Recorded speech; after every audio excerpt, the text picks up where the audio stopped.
Hi everybody, this is Linespace on note-taking, and this is Last Lesson. This is a little different, this is going to be our first time doing it, so please bear with me if it's a little awkward or disjointed. What the point of this is that we're going to take one long critical look at the elements that I feel are the most important to talk about when it comes to I Was a Teenage Exocolonist. Essentially what this breaks down to is this is a game about story. That's what most visual novels are about, and the card games are simply a way for the player to feel like they are interacting with the story in a mechanical sense instead of just moving from one conversation to the next. They play an important role, but in the end, this is about story, so the elements we're going to be talking about aren't going to be very mechanically focused. There are definitely things to be said about the mechanics, but we're not really going to touch on it. Instead, we're going to be talking about the story, and the story mostly gets split between two major elements. The characters and their interactions with one another, and more importantly you, or the conflict. So this is weird. This guy represents one half of the conflict. Base represents the other half. And essentially everything that's happening in the game revolves around those two viewpoints for the entire second half. That's the entire majority of the plot.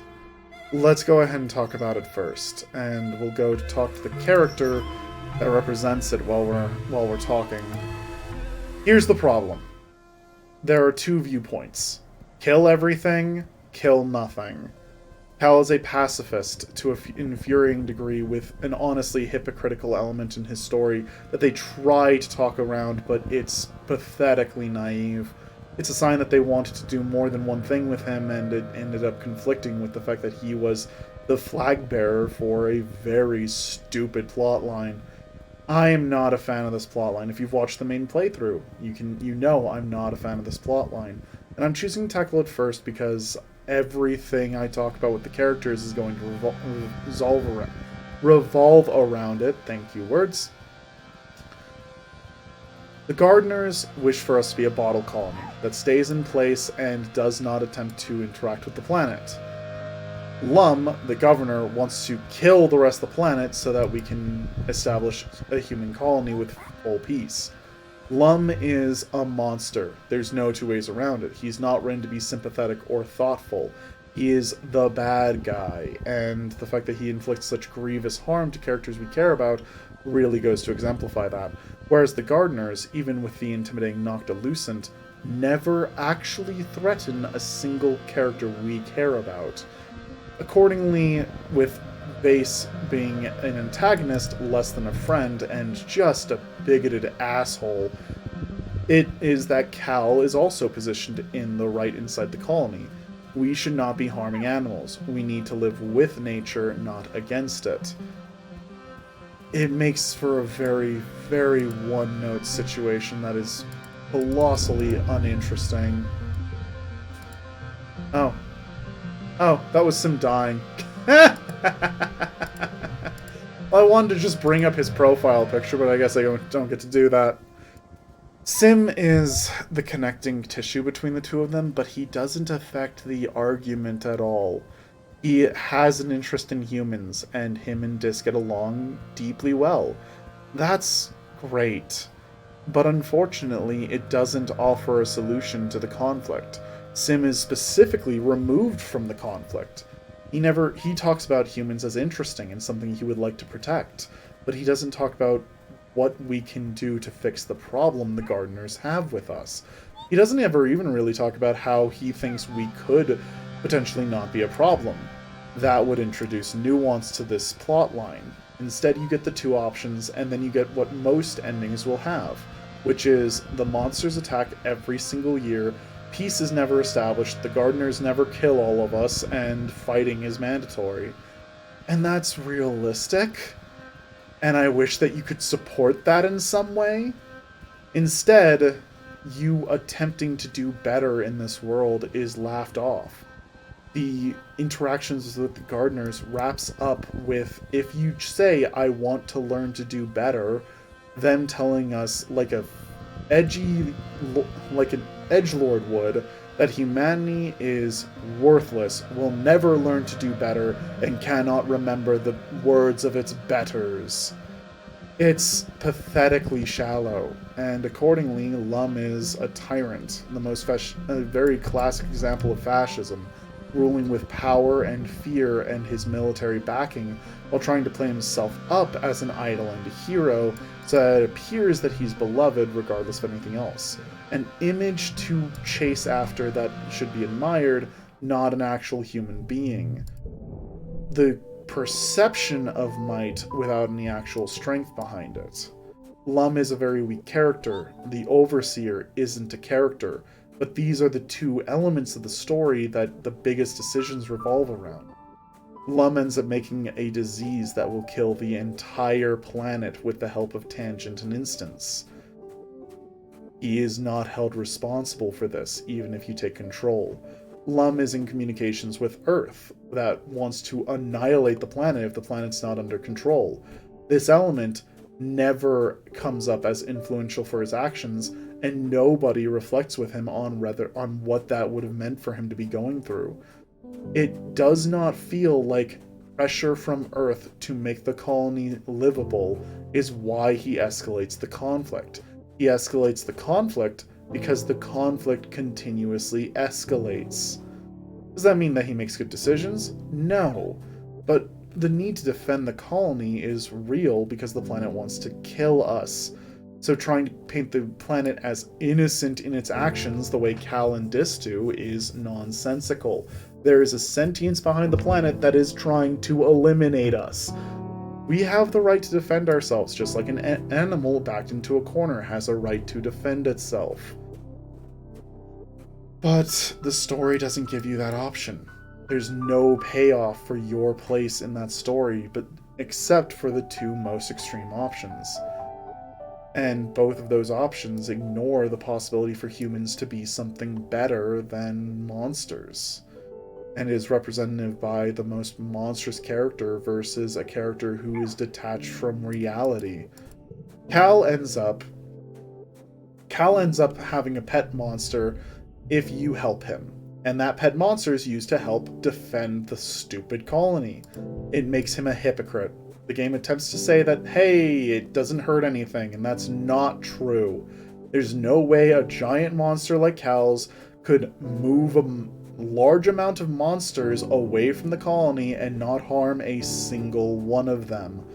Cal's pacifistic standpoint is so extreme that something he has raised, something he cares for, and something he is in charge of causing harm is him causing harm.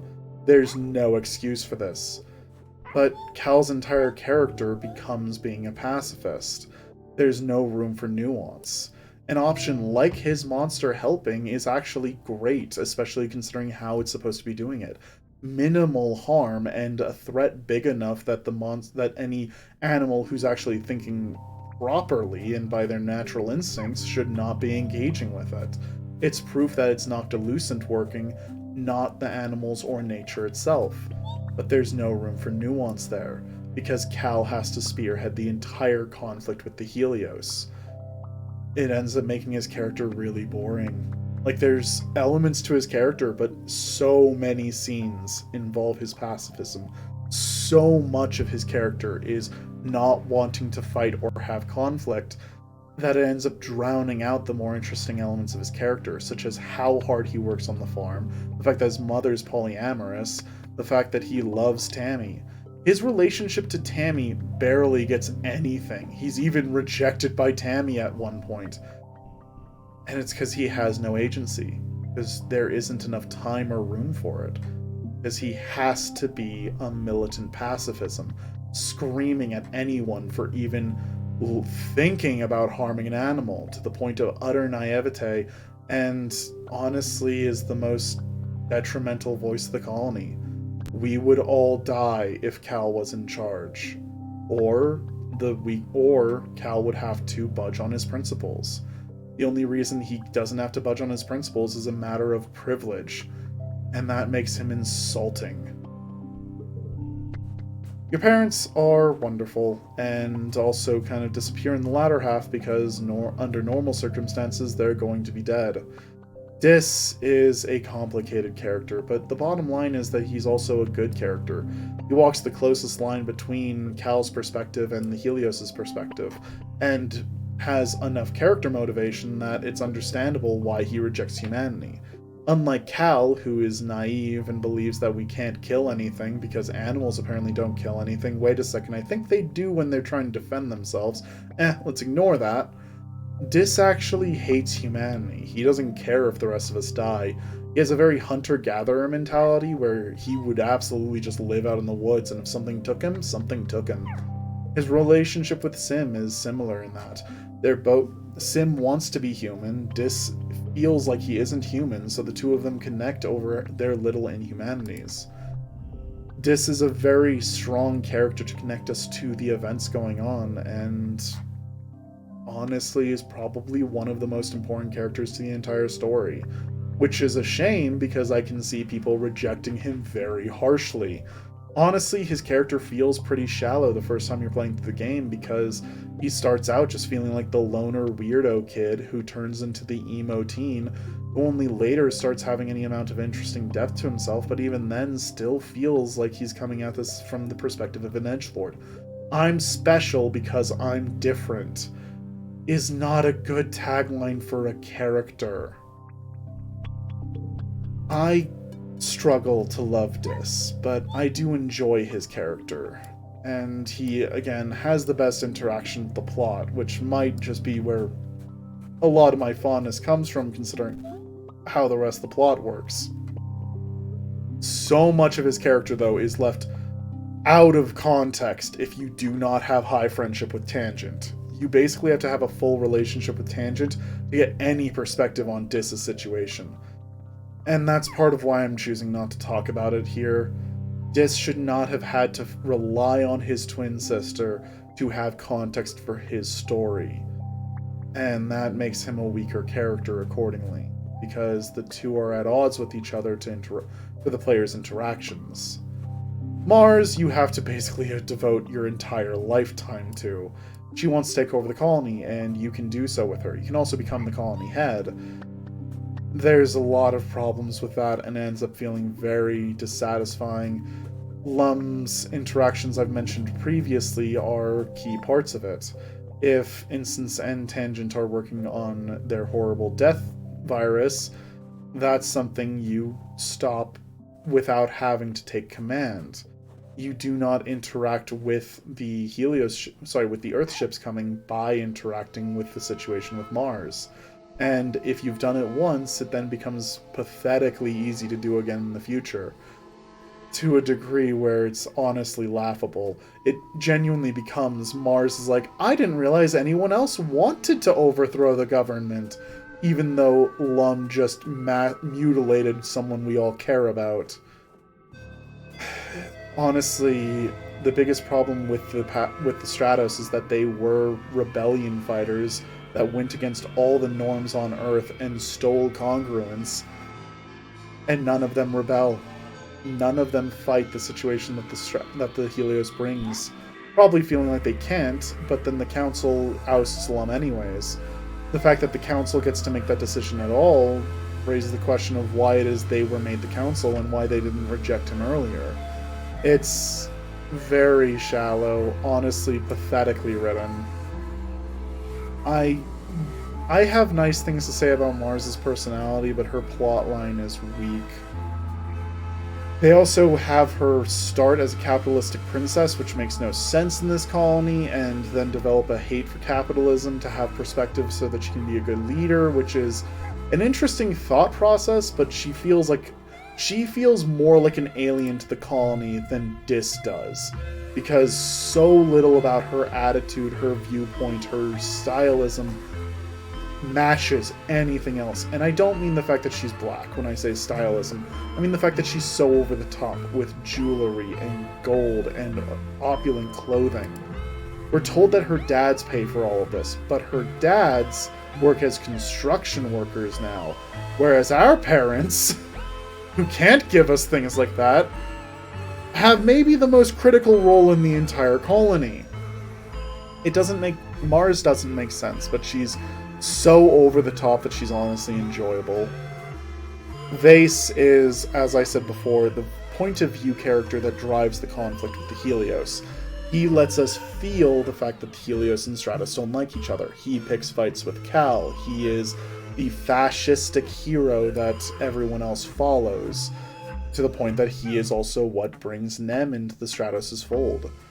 He's also really boring to romance. This was the playthrough where I went ahead and did that, and in the end, he has an abusive father, his mother walked away from him, and it turned him into an asshole.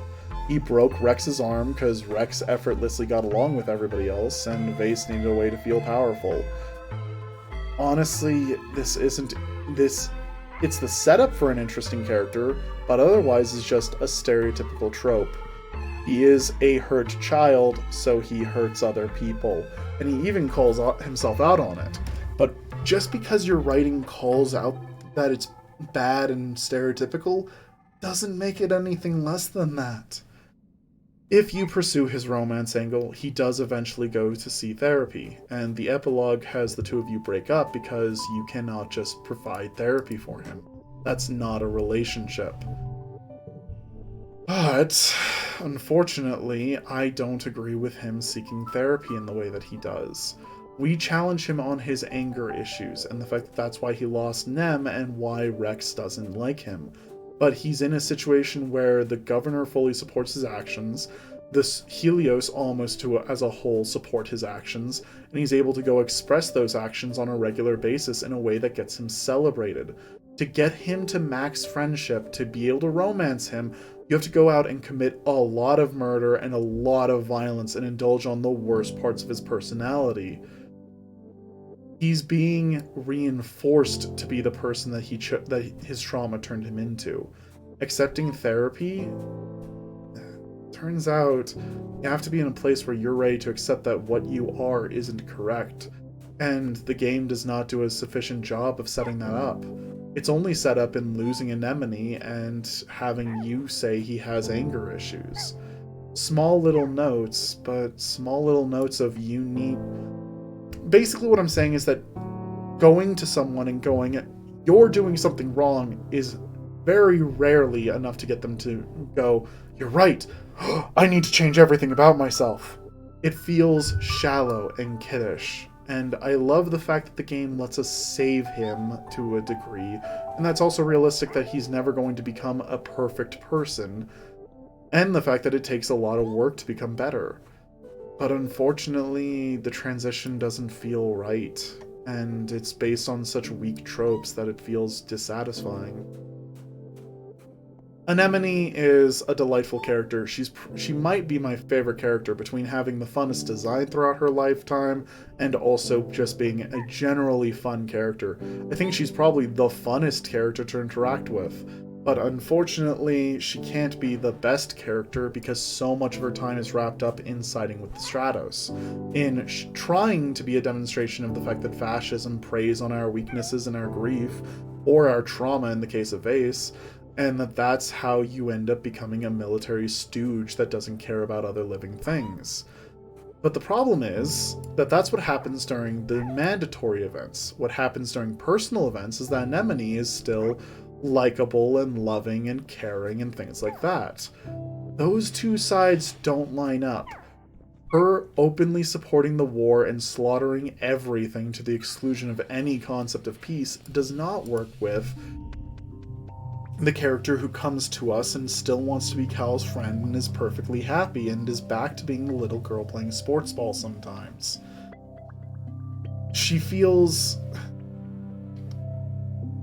It feels like there's a dissonance between Helios Anemone and Stratos Anemone, and the game never really manages to rectify the two of them. Too often, when she's not stuck with Vase playing the fascist, she feels like that portion of her personality just doesn't exist. The conflict with Cal doesn't exist. The want to murder doesn't exist.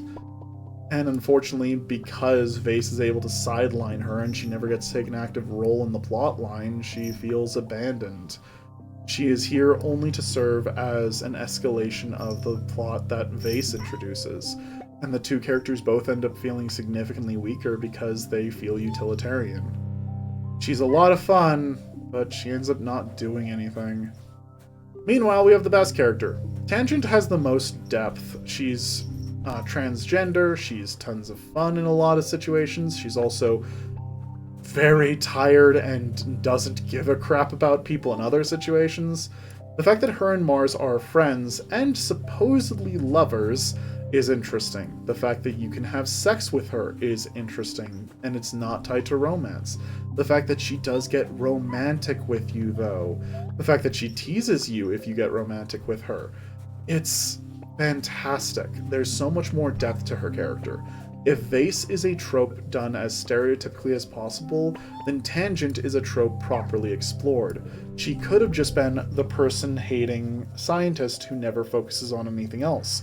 And during her mid-stage, that is kind of what she ends up being. But by the time she becomes an adult, she wants to reach back out to people. And no matter what, she has characters like Mars who are pulling her back into being around other people anyways.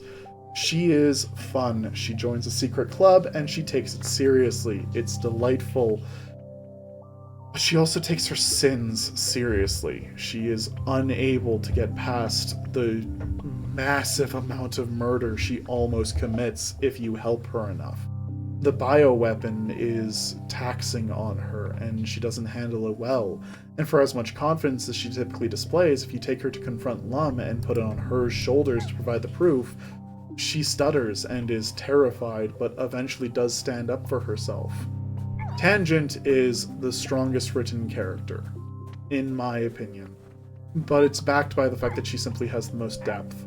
Her weakness is that she probably doesn't interact with the main plot as much as maybe she should. If you do not interact with her heavily, you never learn about the bioweapon, and it can't be completed without your assistance.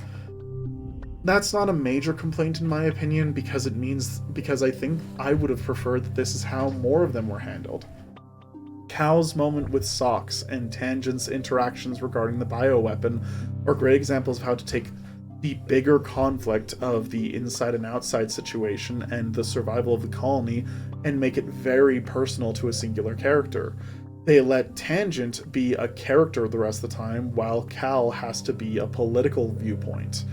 And that's what makes Tangent more powerful, but both of them have the potential to have done the same thing well. It's just that Tangent did, and Cal unfortunately had to suffer. I don't have a lot to say about Rex and Nomi Nomi. Not because I don't want to, but just because I don't feel like there is a lot to say. If we're talking about their characters for a rundown, they've certainly got plenty going on with them, but they come late into the game, and I like Nomi Nomi a lot. They're so much fun, but getting their friendship level up is a chore. Getting the friendship level up for any of the Helios characters is a chore. You have to go hunting to get Vase's numbers up high enough, or you have to be a monster of a creative, because then you can give presents every single month, and then it just becomes checking off every single month, giving them what they want. It's mechanical becoming friends with these characters, and it makes them feel like a chore.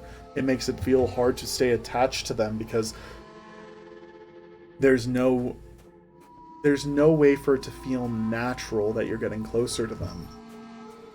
So unfortunately, everything that I want to say about these characters gets boiled down to, unfortunately, just a mechanical problem. You can't be as close to them as everyone else without putting in an insane amount of work that doesn't feel natural. Maybe that says something about the fact that the rest of the game feels so natural in building the relationships that would happen for your character, but unfortunately it just makes this decision, the decision of the Helios, feel unnatural for what the game's main points are, which is building these relationships with people and becoming connected to them. It only works for the main plot, and these two don't serve the main plot. So they end up feeling like work. They end up feeling detached from everything. It's a shame. It's because I like them so much. Speaking of feeling detached from things, because Tammy normally dies so early with no way to save her in your first playthrough, she doesn't have a lot of impact on things. She ends up getting pregnant regardless if she's with Cal or not. You can actually manipulate whether or not her and Cal get together in a way that is distressingly abusive to her. Like, you basically just keep basically keep doing things that reduce her confidence until when Cal asks her out, she says no because she just doesn't believe she's worth it. It's kind of heartbreaking. But unfortunately, even with Uncle Tonin alive, nothing changes about her, really. She ends up just being here and fun to hang around with. In our main playthrough, having her around actually did influence my decisions and influence the personal story I told, and I don't dislike her. I think it's particularly mean, though, that they did choose to do the trope of the woman who wants to be a mother and basically a wife also can't cook. I think that trope's really garbage, honestly, and mean-spirited, and I think it needs to go away. But it feels like it's done here entirely for the sake of giving you events to happen when you start cooking with her, and I don't think that's good. I think in general, the fact that Tammy is so miserably bad at everything except childcare is not great. Other skills make a person and also influence your ability to take care of kids. The fact that she doesn't have any skills, the fact that she can't even like do storytelling or things like that, according to some of the tutoring events, is kind of tragic. I think the game does Tammy dirty, but I enjoy her.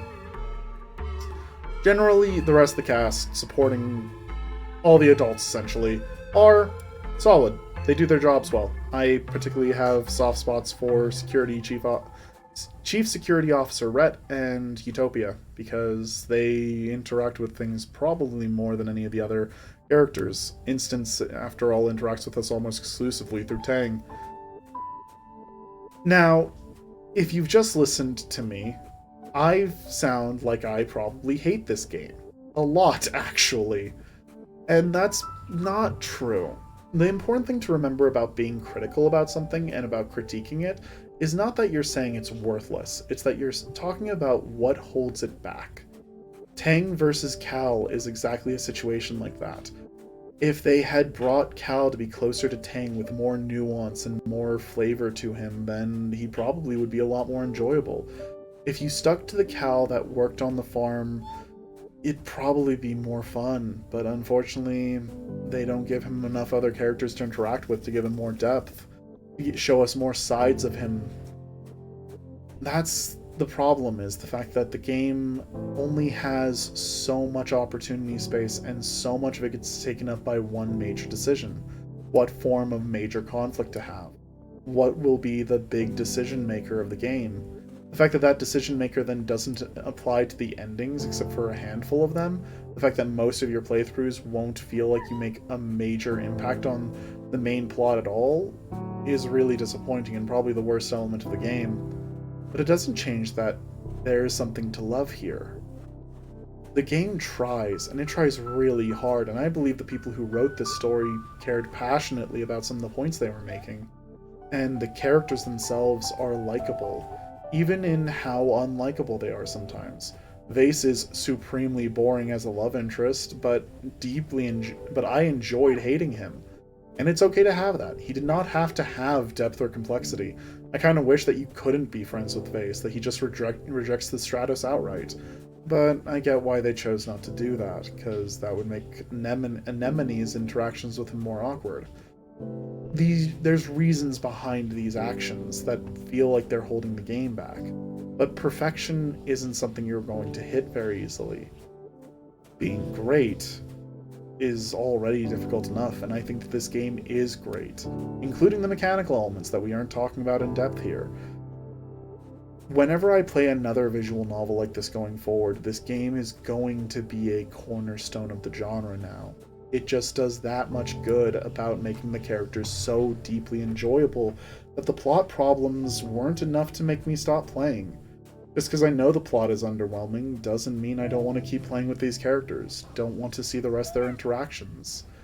I enjoy the game too much for that. And you know, if you can be the cornerstone of if you can be a positive cornerstone or a genre for a player who has played multiple of these kinds of games in the past, you had to have done something right. And I think this game does a lot right. But when you're critiquing something, you're talking about what can be improved upon, what can be learned about the approach that did or didn't work. And honestly, this is one of those situations where it's easy to see what it did wrong because it's just a general level of competency that makes all the other things feel right. I don't think I have much more to say about this. I continue to love this game. Maybe someday in the future I'll do just like a massive, overly long stream playing through one singular life, reading through the interactions I choose and ignoring most of them like I have been the recent playthroughs I've done. We'll see. But as far as this series and trying to take a critical look at this is the last lesson. And that's why this is called this, because this is my wrap-up for essentially what is a lesson plan on a game. Thank you so much for joining me. I'd love to hear your comments below about what you think about this presentation style, and if you think that this was too unfocused, if you think I didn't do a good job, what you think I could improve on. Please try and keep it constructive, because that's the only way any of us can grow, and that's the point of a video like this, is that I'm trying to be constructive about this game. No matter what, though, please have a... Nope, that's the old sign-off. Alright, and make sure to subscribe if you want to see more stuff like this. As I said at the end of the recording for Exocolonist, I am going to be playing more games like this in the future, starting with Digimon Survive, which I'm so excited for. So if you're interested in seeing things like that, and seeing my wrap-ups like this, then please feel free to subscribe. I'd love to see you tag along. No matter what, though, thank you all so much for indulging me on this, and have the best day that you possibly can. I love that they make different noises when you pet them.